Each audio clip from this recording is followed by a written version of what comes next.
D'entrée de jeu, je tiens à te féliciter de t'être procuré des outils qui vont te permettre à la fois de soulager plus rapidement la souffrance liée aux épreuves inévitables de la vie, mais aussi d'atteindre plus facilement les objectifs qui te tiennent à cœur. Une première chose que tu dois savoir, si tu veux être heureux, heureuse et créer la vie que tu désires, c'est que tout a une fin. Ton défi du jour. Réponds simplement à la question suivante. Si tu apprenais qu'il ne te restait qu'une année à vivre, que ferais-tu davantage pour rendre cette année-là la plus heureuse possible? Et que ferais-tu moins pour rendre cette année-là la plus heureuse possible? Voici pourquoi ce défi est important si tu veux être heureux, heureuse et créer la vie que tu désires. Au premier regard, tu peux penser que dire que tout a une fin, c'est vraiment une façon négative de voir la vie. Mais le fait est que, premièrement, tout a une fin, absolument tout, et que deuxièmement, en prendre conscience nous amène à non seulement déguster davantage le moment présent, mais aussi, ultimement, à souffrir moins lorsque les circonstances de la vie ne sont pas ce que l'on souhaiterait. Tu le sais au fond de toi que tout a une fin. Tout le monde le sait.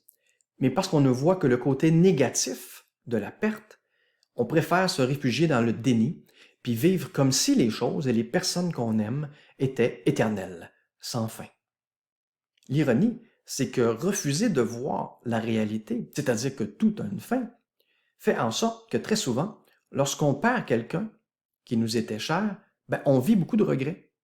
On aurait aimé avoir plus de temps pour profiter des bons moments avec cette personne-là, pour lui dire à quel point elle nous était chère. On trouve qu'on n'a pas fait assez. On a supposé qu'on avait encore bien du temps devant nous. Si la mort pouvait nous parler, elle nous répondrait qu'elle nous a donné plein de temps avec cette personne-là, des mois, souvent même des années. Puis là, soudainement, on donnerait tout pour avoir une journée de plus. La réalité, c'est que si on avait pleinement conscience que tout a une fin et que ce n'est absolument pas nous qui décidons quand cette fin-là aura lieu, eh bien, on profiterait davantage du moment présent, n'est-ce pas?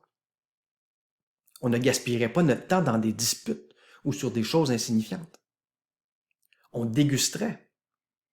On dirait davantage merci, je t'aime, etc. On ne remettrait pas les choses importantes à plus tard, justement parce qu'on serait conscient, consciente que ce plus tard-là n'arrivera peut-être pas, que peut-être aujourd'hui, c'est la dernière fois que nous parlerons à cette personne. Selon le site Our World in Data, en 2015, 55 millions de personnes sont mortes. C'est donc un peu plus de 150 000 personnes qui meurent chaque jour sur la Terre. C'est donc dire que chaque jour, il y a 150 000 personnes qui vivent leur dernière journée, souvent sans le savoir.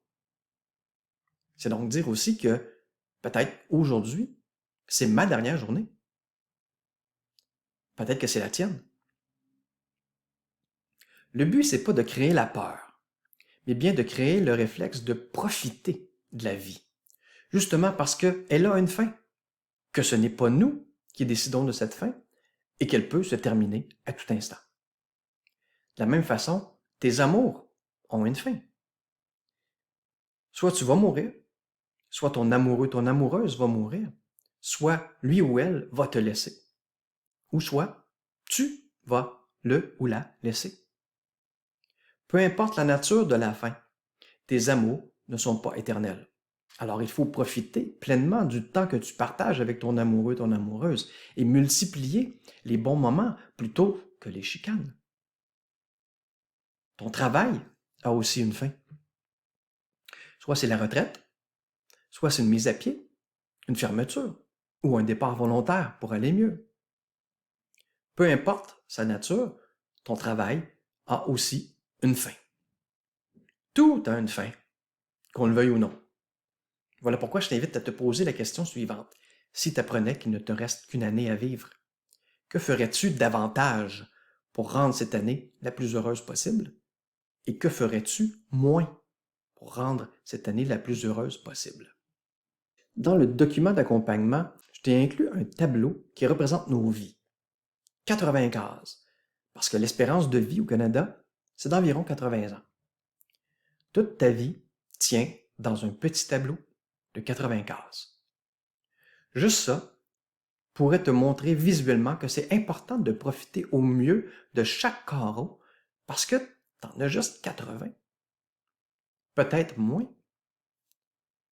Comment t'en reste-t-il présentement? Fais l'exercice dans le document d'accompagnement. Noircis les carreaux qui sont déjà dans ton passé et regarde comment il t'en reste, en supposant bien sûr que tu vas te rendre à 80 ans. Si tu trouves comme moi que les carreaux que tu as déjà utilisés sont passés vraiment trop vite, c'est d'autant plus important de bien profiter des carreaux qui restent parce qu'ils vont partir eux aussi, que tu le veuilles ou non. Et plus tu vieillis, plus tu as l'impression que les carreaux passent vite. Plus tu voudrais avoir plus de temps. Mais le temps passe, que tu le veuilles ou non. Tu n'as pas de contrôle sur les carreaux qui passent. Par contre, tu as du contrôle sur ce que tu décides de faire avec tes carreaux qui restent. Sache que l'idée ici, c'est pas nécessairement de prendre des décisions drastiques et de tout laisser tomber parce que de toute façon, tout a une fin. Non, l'idée c'est de trouver un meilleur équilibre dans ta vie. De faire en sorte que tu penses à remplir ton réservoir de bonheur et pas juste à le vider en pensant que tu n'as pas le choix. Nous avons toujours le choix et je te garantis que si tu apprenais vraiment qu'il ne te restait qu'une année à vivre, tu changerais des choses. Soudainement, tu verrais que tu as le choix. Je te souhaite donc que tu regardes ce que tu ferais davantage et ce que tu ferais moins s'il te restait juste une année à vivre, de façon à t'assurer que tu ne reportes pas ton bonheur à plus tard, parce que personne ne sait au juste combien de temps il lui reste. Tout ce que nous avons, c'est le présent. Ton présent est-il satisfaisant? Un ménage s'impose-t-il? Pourrais-tu réorganiser ton temps pour être plus heureux, plus heureuse maintenant? Pourrais-tu déguster davantage la vie? Est-ce que tu pourrais rire davantage? Est-ce que tu pourrais faire davantage de choses qui t'inspirent? Être encore plus pleinement toi-même? C'est à ça que sert la question, si tu apprenais qu'il ne te reste qu'une année à vivre, qu'est-ce que tu ferais davantage et qu'est-ce que tu ferais moins pour rendre cette année-là la plus heureuse possible? C'est à ça que servent les techniques de premiers soins émotionnels de ce guide. Applique-les et tu développeras de plus en plus ta capacité à être heureux, heureuse, peu importe les circonstances de la vie. Ainsi, tu profiteras au maximum de chaque carreau de ta vie qui, comme le reste, a une fin. En terminant, je t'invite à aider les gens à profiter pleinement de la vie. Tu n'as qu'à compléter la phrase suivante. Lorsque j'ai vraiment compris que mon temps sur Terre était limité, j'ai décidé de faire davantage ceci et de faire moins cela. Si tu veux m'aider à inspirer les gens, rends-toi au premiersoinsémotionnel.com/fin et complète la phrase que je viens de te partager.